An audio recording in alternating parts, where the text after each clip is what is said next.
Hemodialysis is an extracorporeal process which removes the accumulated uremic toxins, corrects the electrolyte imbalances, and removes fluid from the body.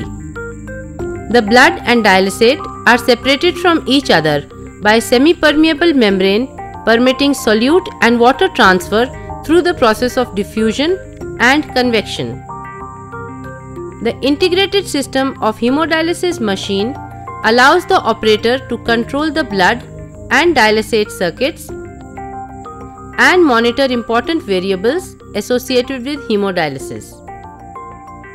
The blood circuit consists of blood tubings with its associated ports and sites for various detectors along with the dialyzer. The saline infusion sites along with site for attachment of heparin infusion syringe are also present. The dialysis fluid circuit consists of two electrolyte solutions designated Part A and Part B, along with deionized water from reverse osmosis plant, which meets the Association of Advancement of Medical Instrumentation criteria. Before switching on the machine, ensure that the machine is connected to the water inlet line.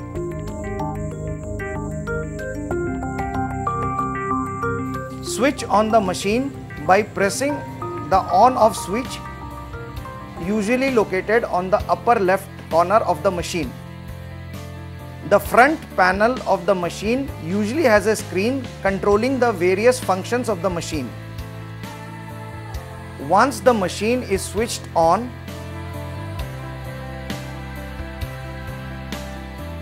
press the cleaning button located below the on-off switch to select the rinse mode. The machine automatically goes into the rinse mode. This process is called the cold rinse. The process usually takes 16 minutes to complete.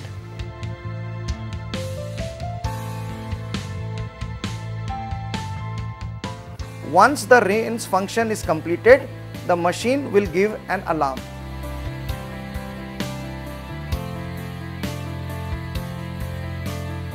Put the Part A dialysis fluid and Part B dialysis fluid on the platform provided on the dialysis machine. The Part A consists of sodium, potassium, calcium, magnesium and dextrose, while the Part B usually consists of bicarbonate. Take out the Part A concentrate line and put it in the Part A solution. Take out the Part B concentrate line and put it in the Part B solution. Now we press the test button on the hemodialysis machine panel. The machine will run a diagnostic self-test, and once the test program is complete, the machine shows the test is passed on the display panel and also gives an alarm.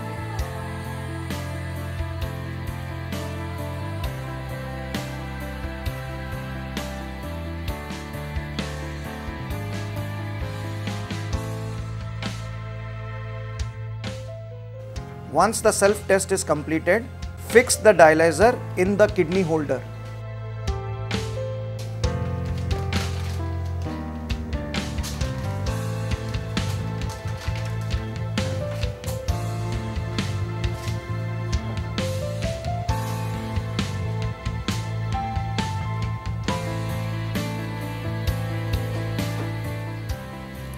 Attach the blood tubing segment of the arterial line to the roller pump.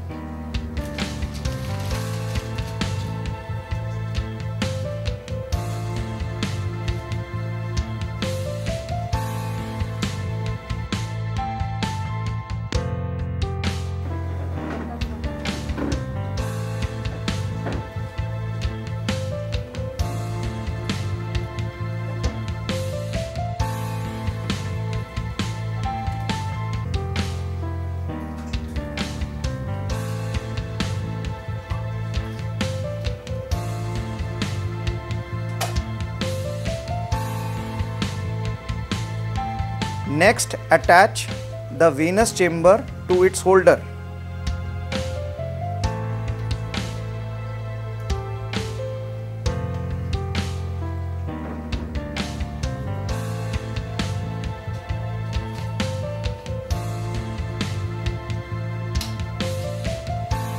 The dialyzer rinse is commenced by attaching IV fluid bottles on the hanger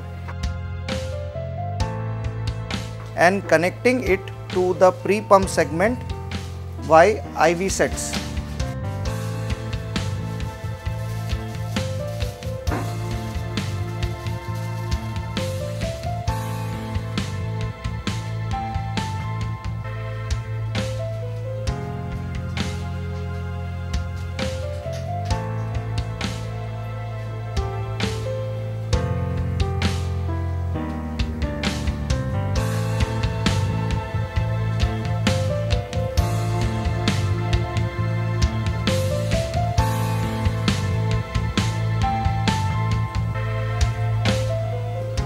The rinse removes all the air in the pre-pump circuit and requires about 100 ml of normal saline.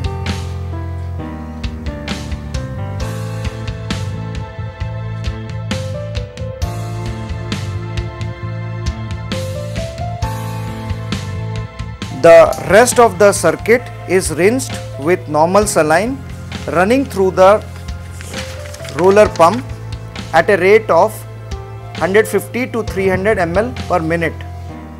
Approximately 900 ml of normal saline is required for the procedure.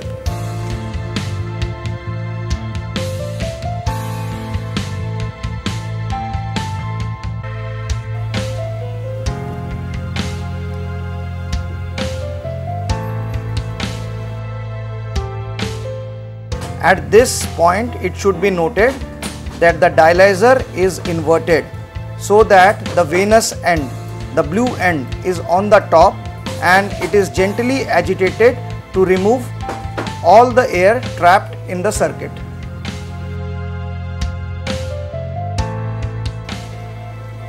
Once the procedure is complete, the dialyzer is again placed on the holder with the arterial end, the red end, up.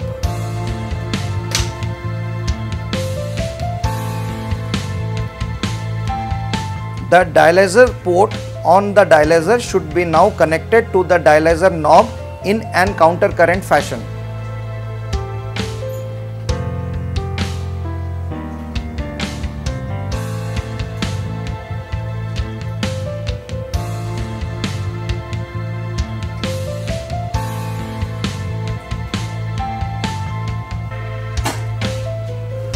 Attach the venous tubings to the air detector clamp below the venous drip chamber.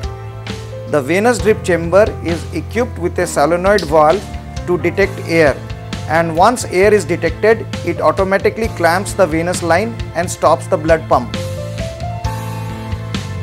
The post-pump pressure monitor is attached by another transducer to the hemodialysis machine.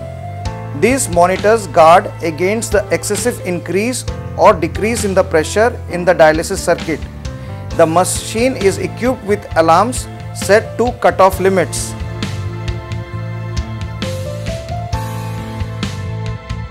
Fill 10 ml of unfractionated heparin in a syringe and connect it to the respective heparin port.